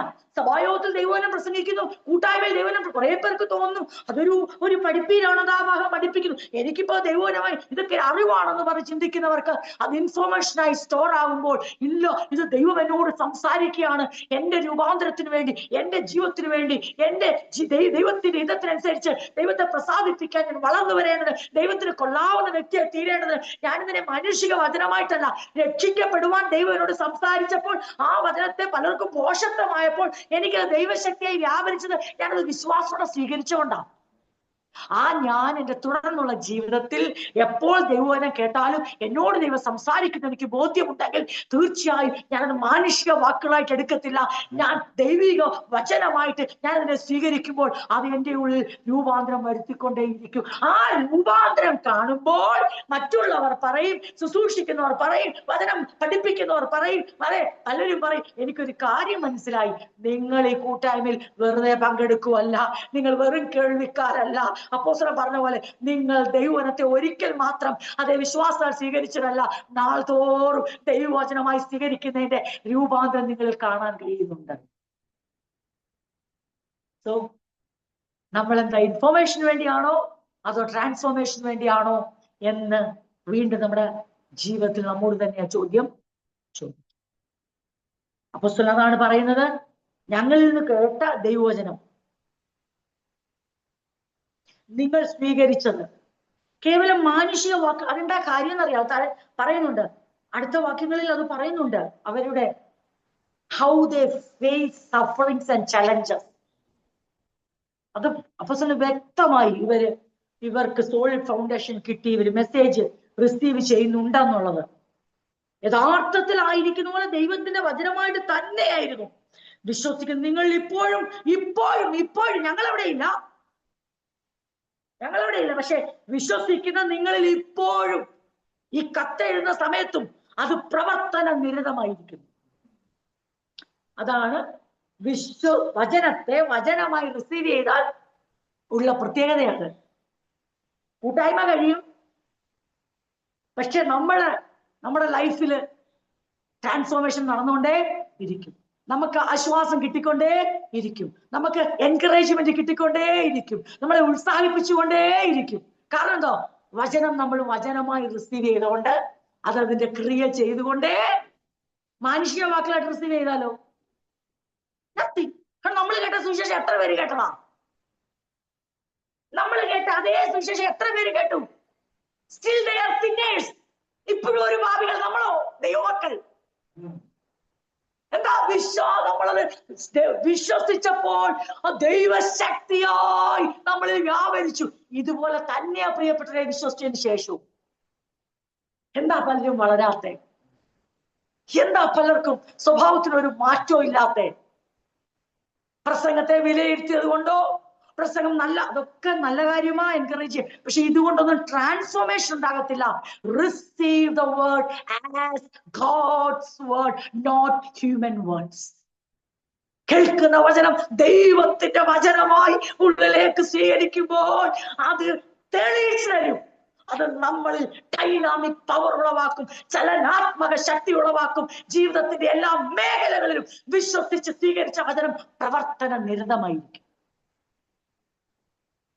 അപ്പോസ്തലൻ അവരോട് പറയുക, അത് നിമിത്തം ഞങ്ങൾ ദൈവത്തിന് നിരന്തരം സ്തോത്രം ചെയ്യും. നിരന്തരം സ്തോത്രം. എന്റെ പ്രിയരെ, ദൈവത്തോട് ഇത്രയും ഗ്രേറ്റ്ഫുൾ ആകുവാൻ, താങ്ക്ഫുൾ ആകുവാൻ, ദൈവത്തിന് കണ്ടിന്യൂസ് ആയിട്ട് നന്ദി പറയുവാൻ അപ്പോസ്തലനെ പ്രേരിപ്പിച്ച ഒരു ഘടകമാണ്, ഒരു ഗ്രേറ്റ് ഫാക്ടറാണ് അവർ വേർഡിനെ വേർഡായി, ഗോഡ്സ് വേർഡായി റിസീവ് ചെയ്തത്. അപ്പൊ നമുക്ക് തീർച്ചയായും അതിന്റെ പ്രാധാന്യം എന്തെന്ന് നമുക്ക് മനസ്സിലാക്കാം. അവർ വിശ്വസിച്ചു, അവരുടെ ജീവിതത്തിൽ ഒരു പവർഫുൾ ഫോഴ്സായി.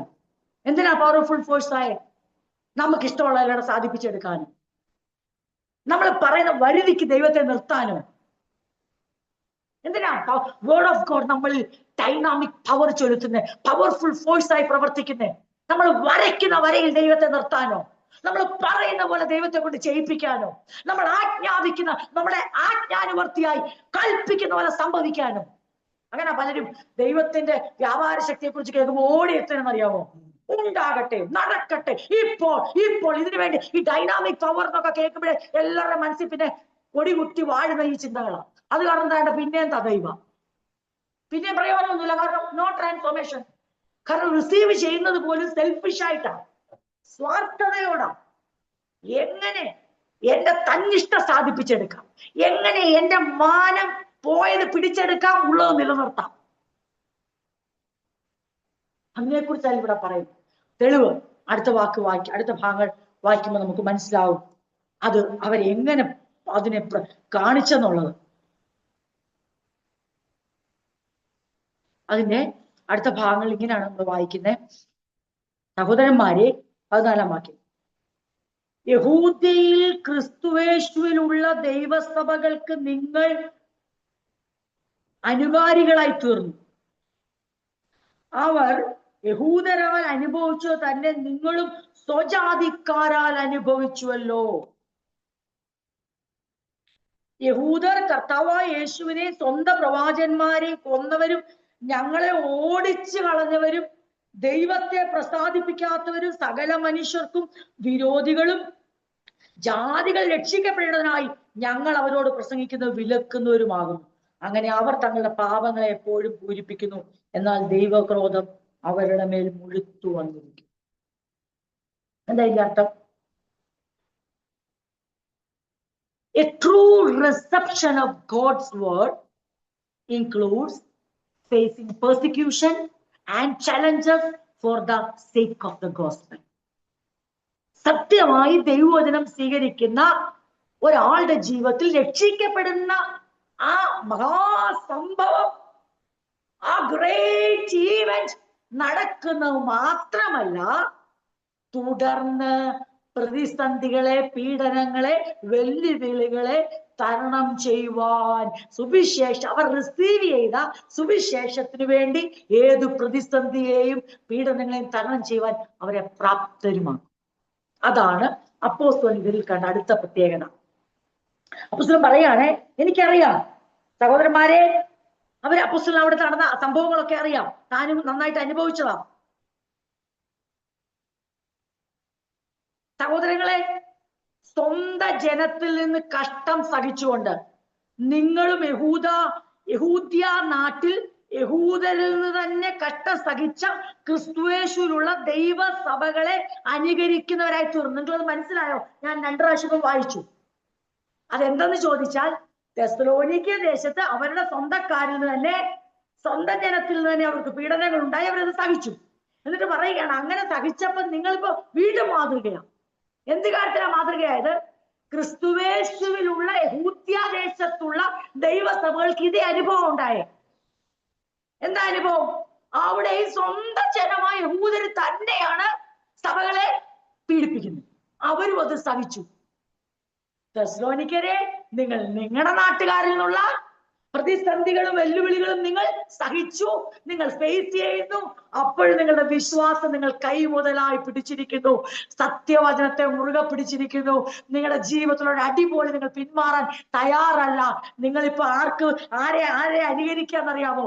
യഹൂദ്യദേശത്ത് വിശ്വാസത്തിൽ വന്ന ഉടലെടുത്ത ദൈവസഭകൾ നേരിടുന്ന അതേ പ്രതിസന്ധി അവിടെ സ്വന്തം നാട്ടുകാരായ, സ്വന്തം ജാതിക്കാരായ യഹൂദർ തന്നെ സഭകളെ പീഡിപ്പിക്കുമ്പോൾ അവിടെ സഭ ധൈര്യസമേതം പ്രതിസന്ധികളെ തരണം ചെയ്ത് നിൽക്കുമ്പോൾ നിങ്ങൾ ഈ ചെയ്ത പ്രവൃത്തി ഇപ്പോൾ നിങ്ങൾ അവർക്ക് അനുകാരികളായി.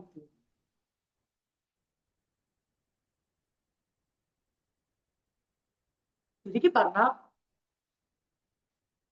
ജീവിതത്തിലെ ഏത് പ്രതിസന്ധികളെ നമുക്കൊരു വിഷയമുണ്ടല്ലോ, നമ്മൾ പറയുന്ന ഒരു കാര്യമാണ്, എന്റെ ദാവീദൊക്കെ പറഞ്ഞൊരു വാക്കാ, എന്നെ നിന്ദിച്ച എന്റെ ശത്രുവായിരുന്നു ഞാൻ സഹിക്കായിരുന്നു അല്ലേ എന്ന് പറഞ്ഞ നമ്മുടെയൊക്കെ ലൈഫിൽ അങ്ങനെയും ചില പ്രശ്നങ്ങൾ നമ്മൾ നേരിടും.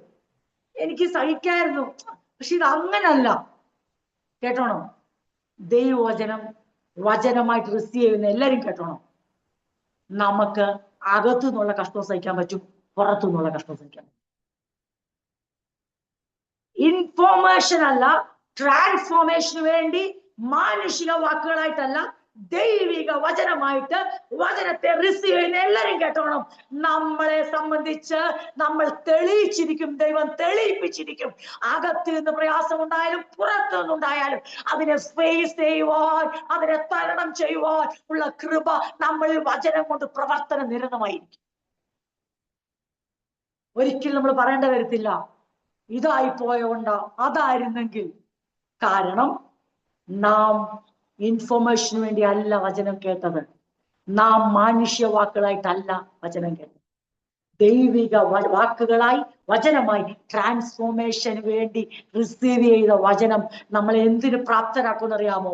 നമുക്ക് ഒട്ടും നിലനിൽക്കാൻ കഴിയാത്ത സാഹചര്യത്തിൽ, ഒട്ടും എന്ത് ചെയ്യണമെന്നറിയാത്ത സാഹചര്യത്തിൽ, സ്വന്തക്കാരിൽ നിന്ന് തന്നെ പീഡനം ഉണ്ടാകുമ്പോൾ, പ്രതിസന്ധി ഉണ്ടാകുമ്പോൾ നാം വിശ്വാസം ഇട്ടെറിഞ്ഞിട്ട് ഓടത്തില്ല. പുറത്തു നിന്നുള്ളവര് നമ്മളെ അറ്റാക്ക് ചെയ്യുമ്പോൾ നമ്മൾ ക്രിസ്തുവിനെ ഉപേക്ഷിച്ച് ഓടത്തില്ല. പ്രിയരെ, അപ്പോ മനസ്സിലായല്ലോ, വചനത്തെ വചനമായി റിസീവ് ചെയ്തതിന്റെ അനന്തര ഫലമാണ് നമ്മുടെ ആത്മരക്ഷയെങ്കിൽ, ആത്മരക്ഷ പ്രാപിച്ചവർ വചനത്തെ വചനമായി റിസീവ് ചെയ്താൽ അവരുടെ നിലനിൽപ്പ് ദൃഢമായിരിക്കും, സുനിശ്ചിതമായിരിക്കും, അവരുടെ വളർച്ച ഉറപ്പായിരിക്കും. അതിവർ തെളിയിച്ചു. അപ്പോസ്തലൻ പറയുക, എനിക്കൊരു കാര്യം മനസ്സിലായി, നിങ്ങളിപ്പോ ഉണ്ടല്ലോ, അവരും ഇങ്ങനെ മാതൃകയാകാൻ വേണ്ടി ഒന്നും ചെയ്തതല്ല, റോൾ മോഡൽ ആകാനൊന്നും ചെയ്തതല്ല, അവരുടെ പേര് പരക്കാൻ പ്രശസ്തിക്ക് വേണ്ടി ചെയ്തതല്ല. പിന്നെ അവർക്കൊരു കാര്യം അറിയാം, നമ്മുടെ ഉള്ളിൽ സത്യവചനമാണ് നമ്മൾ വിശ്വസിച്ചെങ്കിൽ, നമുക്ക് ആ പാപമോചനം ലഭിച്ചെങ്കിൽ, നമ്മളെ ചേർപ്പാൻ കർത്താവ് വരുമെന്ന് പ്രത്യാശ ഉണ്ടെങ്കിൽ, വിശ്വാസം ഉണ്ടെങ്കിൽ, ആ സ്നേഹപ്രേരിതമായ പ്രയത്നം നമുക്കുണ്ടെങ്കിൽ, നമുക്ക് ഈ വചനത്തെ റിസീവ് ചെയ്തുകൊണ്ട് തന്നെ അപ്പോസ്തലൻ നമ്മൾ ദൂരസ്ഥനായിരിക്കും, പക്ഷെ ദൈവം തന്റെ വചനത്താൽ നമ്മോട് സമീപസ്ഥനാണ്. അപ്പോസ്തലൻ നമ്മുടെ അടുത്തെത്താൻ തടസ്സങ്ങൾ കാണും, പക്ഷെ വചനം നമ്മുടെ ഉള്ളിലാ, സത്യവചനം നമ്മുടെ ഉള്ളിലാ. അത് ക്രിയ ചെയ്തുകൊണ്ടിരിക്കും, നമ്മളെ ബലപ്പെടുത്തും, നമുക്ക് ധൈര്യസമേതം നിൽക്കാൻ കഴിയും, ഈ കഷ്ടങ്ങളെ സാരമില്ലെന്ന് എണ്ണാൻ കഴിയും. സ്വജാതിക്കാർ പീഡിപ്പിക്കുമ്പോൾ അവരെ ശമിക്കാതെ, അവർക്ക് ദോഷം വരാൻ പ്രാർത്ഥിക്കാതെ ഈ പ്രതിസന്ധിയിൽ നിൽക്കുവാൻ അവരെ കരുത്തരാക്കി അവർ റിസീവ് ചെയ്ത ദൈവവചനം. പ്രിയരെ, അപ്പൊ ഓർത്തോണം, ക്രിസ്തുയേശുവിന്റെ നാമത്തിൽ നിലനിൽക്കുന്ന ഓരോരുത്തരും, പലരും ഇങ്ങനെ പറയാറുണ്ട്, ആദ്യകാലത്ത് ഭയങ്കര വിശ്വാസമായിരുന്നു, ആദ്യകാലത്ത് ഭയങ്കര ഇതായിരുന്നു. ഒരിക്കലും നമുക്ക് അങ്ങനെ പറയാൻ ഇടവരാതിരിക്കട്ടെ. നമ്മുടെ ഓരോ ദിവസവും ഒന്നൊന്നിനേക്കാൾ മെച്ചമായി തീരട്ടെ. വളർച്ചയിൽ നമ്മൾ കീഴ്പോട്ട് പോകാതിരിക്കട്ടെ, പുറകോട്ട് പോകാതിരിക്കട്ടെ. തീഷ്ണതയല്ല നമ്മുടെ വളർച്ചയുടെ അടിസ്ഥാനം. പിന്നെയോ, നമ്മുടെ വളർച്ചയുടെ അടിസ്ഥാനം നാം ട്രാൻസ്ഫോർമേഷന് വേണ്ടി ഏൽപ്പിച്ചു കൊടുക്കുന്ന തീഷ്ണതയ്ക്ക് മങ്ങലേക്കാം, ഉത്സാഹത്തിന് ഏറ്റക്കുറച്ചിലുണ്ടാകാം, പക്ഷെ വളർച്ചയെ അത് ബാധിക്കാൻ പാടില്ല. കാരണം വളർച്ച ഇതേ ദൈവവചനം വചനമായി സ്വീകരിക്കുന്ന ഒരാളുടെ ജീവിതത്തിൽ ആ വചനം ഉള്ളിട്ട് കഴിഞ്ഞാൽ തീർച്ചയായും അവരുടെ ഹൃദയങ്ങളെ മനസ്സിനെ അത് രൂപാന്തരപ്പെടുത്തും. അവർക്ക് മനസ്സിലായി അവരുടെ സ്വജാതിക്കാരെന്നുള്ള പേര്. അതാണ് ഇവിടെ പറഞ്ഞത്. സഹോദരങ്ങളെ, സ്വന്തം ജനത്തിൽ നിന്ന് കഷ്ടം സഹിച്ചുകൊണ്ട് നിങ്ങളും യഹൂദ്യ നാട്ടിൽ നിങ്ങളും അവരെ ഒരു വശത്ത് വെച്ചേക്കോ. സ്വന്തം ജനത്തിൽ നിന്ന് കഷ്ടം സഹിക്കുമ്പോൾ നിങ്ങൾ മടുത്തുപോയില്ല, നിങ്ങൾ തളർന്നു പോയില്ല. ഞങ്ങൾ എങ്ങനെ നിൽക്കാനാ അപ്പോസ്തലൻ? ഇവിടെ ഞങ്ങളുടെ നാട്ടിൽ ഞങ്ങൾ എങ്ങനെ നിൽക്കാനാ വിശ്വാസി? ഞങ്ങൾക്ക് ഇവിടെ നിൽക്കാൻ പറ്റത്തില്ല, ഇവരെല്ലാം കൂടെ ഞങ്ങളെ പീഡിപ്പിക്കുക, ഞങ്ങൾക്ക് ഇവിടെ യേശുവിനെ ഉയർത്താൻ പറ്റത്തില്ല, ഞങ്ങൾക്ക് ഇവിടെ വേർപെടാൻ പറ്റത്തില്ല, ഞങ്ങൾക്ക് ഇവിടെ വിശുദ്ധിയോടെ ജീവിക്കാൻ പറ്റത്തില്ല, ഞങ്ങൾക്ക് ഇവിടെ യേശുവിന്റെ വരവിനെ നോക്കി പാർക്കാൻ പറ്റത്തില്ല, ഞങ്ങൾക്ക് അങ്ങനല്ല. സ്വന്തം ജനത്തിൽ നിന്ന് കഷ്ടം സഹിച്ചുകൊണ്ട് നിങ്ങളും, പിന്നെ അടുത്ത ആരാ? യഹൂദ്യ നാട്ടിൽ യഹൂദരിൽ നിന്ന് തന്നെ, സ്വന്തം ജനത്തിൽ നിന്ന് തന്നെ കഷ്ടം സഹിക്കുന്ന ക്രിസ്തുവേശുവിലുള്ള ദൈവസഭകളെ അനുകരിക്കുന്നവരായി തീർന്നു. എന്നിട്ട് യഹൂദരെ കുറിച്ച് നല്ല സർട്ടിഫിക്കറ്റാ. ഏതായാലും അപ്പോസ്തലന് പറയാനുള്ളത്, യഹൂദ രക്തം ഓടുന്ന യഹൂദന് വേണ്ടി യേശുവിനെയും അവന്റെ സഭയെയും വെറുത്ത ശ്വാസത്തിൽ പോലും ഈ നസറായ മതം എന്നാണ് അപ്പോസ്തലനൊക്കെ വിശേഷിപ്പിക്കുന്നത്. ഈ നസറായ മതത്തെ കൊന്നുമുടിക്കണം എന്ന് ആഗ്രഹിച്ച അപ്പോസ്തലന്റെ അഭിപ്രായം കേട്ടാൽ നമ്മള് മൂക്കത്ത് വിരൽ വെച്ചു യഹൂദരെ കുറിച്ച് പറയുക.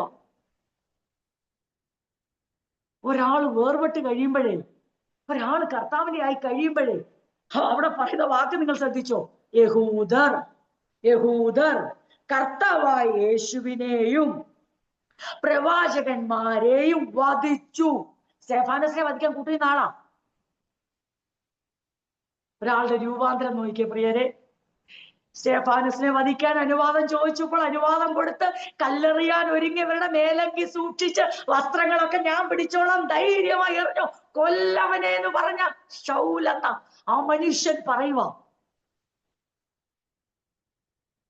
ക്രിസ്തുവിന്റെ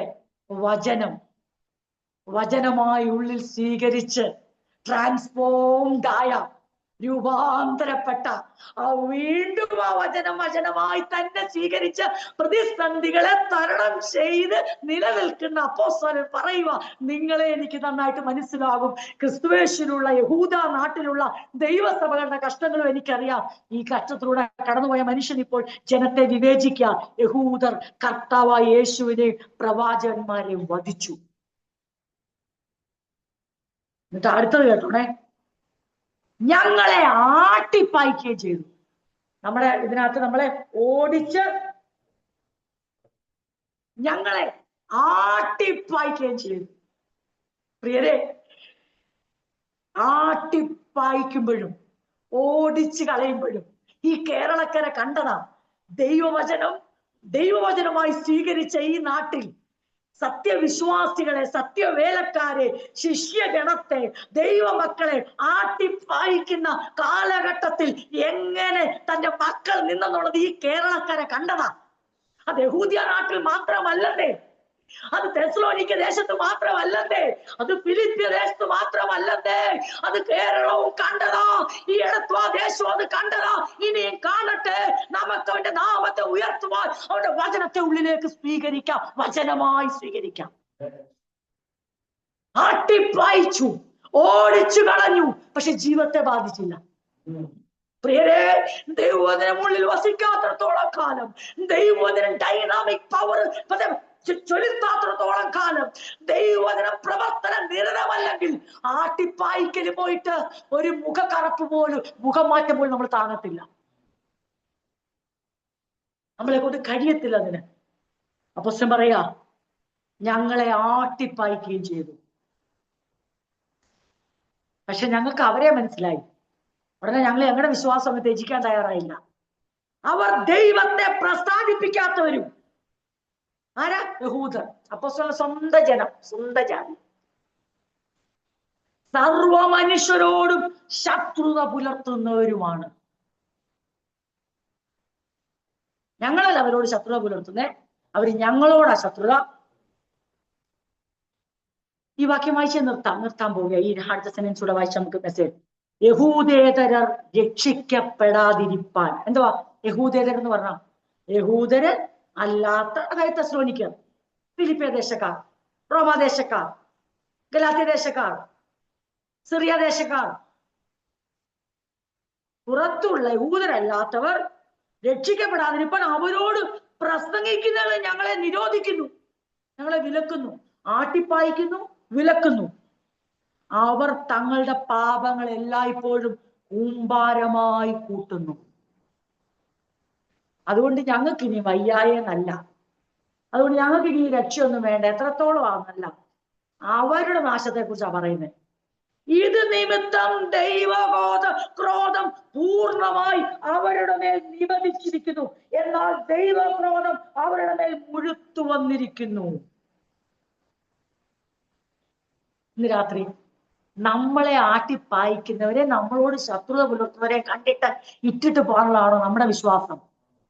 ദൈവപ്രീതി ലഭിച്ച, ദൈവരക്ഷ ലഭിച്ച, നിത്യജീവൻ ലഭിച്ച, ദൈവരാജ്യത്തിലേക്ക്, അവന്റെ മഹത്വത്തിലേക്ക് വിളിക്കപ്പെട്ട നമ്മൾ ആരുടെയെങ്കിലും അതെ കോപമോ ശത്രുതയോ ആട്ടിപ്പായിക്കലോ അതെ നിരോധനമോ ഒന്നും കണ്ട് നമുക്ക് ഇട്ടെറിഞ്ഞിട്ട് പോകാനുള്ളതല്ല, മറിച്ച് നാം തിരിച്ചറിയണം അവർക്ക് എന്താണ് കാത്തിരിക്കുന്നത് എന്നുള്ളത്, അവരെ എന്തിനു വേണ്ടി ദൈവം വെച്ചിരിക്കുന്നുള്ളത്. അപ്പോസ്തലൻ പറയാ, എനിക്കൊരു കാര്യം നന്നായിട്ട് അറിയാം, അവർക്കും ഈ സുവിശേഷം സ്വീകരിക്കാം, അവർക്കും മാറ്റം വരും, പക്ഷെ അവര് പാപങ്ങളെ കൂമ്പാരമായി കൂട്ടി. അങ്ങനെ പാപങ്ങളെ കൂമ്പാരമായി കൂട്ടുന്നെങ്കിൽ ഇത് നിമിത്തം ദൈവക്രോധം പൂർണ്ണമായി അവരുടെ മേൽ നിബന്ധിച്ചിരിക്കുന്നു. എന്ന് വെച്ചാൽ അവർ ദൈവക്രോധം അവരുടെ മേൽ മുഴുത്തു വന്നു. ഞാൻ വാക്കുകളെ ഇവിടെ അവസാനിപ്പിക്കും, പ്രാർത്ഥിക്കാം. രാത്രി ഈ ദൈവവചന ചിന്തകൾ നമ്മുടെ ഉള്ളിൽ ദൈവത്തിന് നന്ദി പറയാം. പ്രാർത്ഥനയോടെ നമുക്ക് ദൈവത്തിലേക്ക് അടുത്ത് വരാം. പ്രിയരെ, ഇന്ന് രാത്രി ദൈവവചന ചിന്തകൾക്കായി നമ്മുടെ ഹൃദയങ്ങളെ നമുക്ക് ദൈവം ഒരുക്കി, നമ്മളെ ദൈവവചനം കേൾപ്പിച്ചു, പരിശുദ്ധാത്മാവിനോട് സംസാരിച്ചു. ഓരോ കൂട്ടായ്മയിലും, ഓരോ വ്യത്യസ്തമായ കൂട്ടായ്മയിലും എല്ലാ ദിനങ്ങളും എപ്പോഴൊക്കെ നമ്മൾ കൂടി വരുന്നു അപ്പോഴൊക്കെ നമ്മളോട് സംസാരിക്കുന്ന ദൈവവചനങ്ങളെ വചനമായി കൈക്കൊള്ളാൻ കഴിയുന്ന നമ്മുടെ ജീവിതത്തിലെ മഹാഭാഗ്യമോർത്ത്, അനുഗ്രഹമോർത്ത് നന്ദിയോടെ നമുക്ക് ദൈവത്തെ സ്തുതിക്കാം. നാം രക്ഷിക്കപ്പെട്ട നാളിൽ നമ്മളോടൊപ്പം വചനം കേട്ട അനേകർക്ക് അത് കേവലം മാനുഷിക വാക്കുകളായി, മതത്തിന്റെ വാക്കുകളായി, സമുദായത്തിന്റെ വാക്കുകളായി, ഒരു സംഘടനയുടെ വാക്കുകളായി, ഒരു പാസ്റ്ററിന്റെ സ്വന്തം വാക്കുകളായി, അതെ വേറെന്തോ ഉദ്ദേശത്തോടെ പറയുന്ന വാക്കുകളായി തോന്നിയപ്പോൾ നമുക്കത് ദൈവത്തിന്റെ വചനമായി വിശ്വസിപ്പാൻ സ്വീകരിപ്പാൻ കഴിഞ്ഞപ്പോൾ രക്ഷിക്കപ്പെടും. നമുക്ക് ദൈവശക്തിയായി വ്യാപരിച്ചു. ആ വചനം നമ്മൾ പ്രവർത്തന നിരതമായി നമ്മുടെ ആത്മാവിന്റെ രക്ഷയ്ക്കായത് കാരണമായി തീർന്നെങ്കിൽ അവിടെ കൊണ്ട് അവസാനിപ്പിക്കരുത്. തുടർന്നുള്ള ഓരോ ദൈവവചനങ്ങളും നമുക്ക് മനുഷ്യ വാക്കായി സ്വീകരിക്കുവാൻ പ്രലോഭനങ്ങൾ ഉണ്ടാകുമ്പോൾ ആ പ്രലോഭനങ്ങളെ അതിജീവിച്ച് വചനമായി തന്നെ അതിനെ സ്വീകരിക്കാം. നമ്മുടെ ഇഷ്ടത്തോട് മാച്ച് ചെയ്യത്തില്ലായിരിക്കാം, നമ്മുടെ മാനത്തോട് മാച്ച് ചെയ്യത്തില്ലായിരിക്കാം, നമ്മുടെ കാൽക്കുലേഷൻ തെറ്റിച്ചിരിക്കാം, നമ്മൾ ഉദ്ദേശിക്കുന്ന മേഖലയിലെ ആയിരിക്കത്തില്ല. എങ്കിലും ഇന്ന് രാത്രി പറയട്ടെ, നമുക്ക് വേണ്ടി ദൈവം സംസാരിക്കുന്ന ദൈവത്തിന്റെ വചനം ആരെങ്കിലും മാനുഷ്യ വാക്കുകളായി കണ്ടാൽ അവർ ശൂന്യരായി പോകും. അവർക്ക് പ്രതിസന്ധി നിൽക്കാൻ പറ്റത്തില്ല. ദൈവക്രോധം ആർക്കാണെന്ന് അവർ അറിയാതെ പോകും. രക്ഷ ആർക്കാണെന്ന് അവർ അറിയാതെ പോകും. അവരുടെ ജീവിതം അതെ കാറ്റടിച്ചു വൻമഴ നദികൾ പൊങ്ങുമ്പോൾ അത് വലിയ വീഴ്ചയിലേക്ക് പോകും. എന്നാൽ ക്രിസ്തുവിന്റെ വചനം അവന്റെ വചനമായി തന്നെ സ്വീകരിച്ച് അത് ഉള്ളിലേക്ക് ഉൾനടുമ്പോൾ നമ്മൾ ആരായിത്തീരും? വൻമഴ ചൊരിഞ്ഞാലും നദികൾ പൊങ്ങിയാലും കാറ്റടിച്ചാലും അത് നമ്മുടെ മേൽ അലച്ചാലും വീഴത്തില്ല, വീഴാനോട്ട് സമ്മതിക്കത്തുമില്ല. കാരണം ക്രിസ്തുവിന്റെ വചനത്തിന്റെ അടിസ്ഥാന ജീവിതം പടുത്തുന്ന ഒരാളെ വീഴ്ത്താൻ ശക്തിയുള്ള ഒരു കൊടുങ്കാറ്റ് ഇവരെ അടിച്ചിട്ടില്ല, ഇനിയൊട്ട് അടിക്കത്തില്ല. അതിന്റെ തെളിവാണ് അപ്പോസ്തലൻ, അതിന്റെ തെളിവാണ് ഫിലിപ്പിലെ വിശ്വാസികൾ, അതിന്റെ തെളിവാണ് തെസ്സലോനിക്കയിലെ വിശ്വാസികൾ, അതിന്റെ തെളിവാണ് യഹൂദ്യ ദേശത്തിലെ ക്രിസ്തു സഭകൾ, അതിന്റെ തെളിവാണ് സഭയിൽ. ഇന്ന് രാത്രി വിളിച്ചു പറയട്ടെ, നാം നിലനിൽക്കും. കാരണം നാം സ്വന്തം ഫൗണ്ടേഷനിലല്ല അടിസ്ഥാനത്തിൽ നിൽക്കുന്നത്. നമ്മൾ ഒരു ഇഷ്ടങ്ങളുടെയും ഒരു ധാരണകളുടെയും ഒരു ഭാവനകളുടെയും ഒരു സങ്കല്പങ്ങളുടെ അടിസ്ഥാനത്തിൽ നിൽക്കുന്ന പിന്നെയോ സത്യമായ ക്രിസ്തുവിന്റെ വചനത്തിന്റെ അടിസ്ഥാന സഭ നിൽക്കുന്നിടത്തോളം കാലം സഭയെ തകർക്കുവാൻ ആർക്കും. ഇന്ന് രാത്രി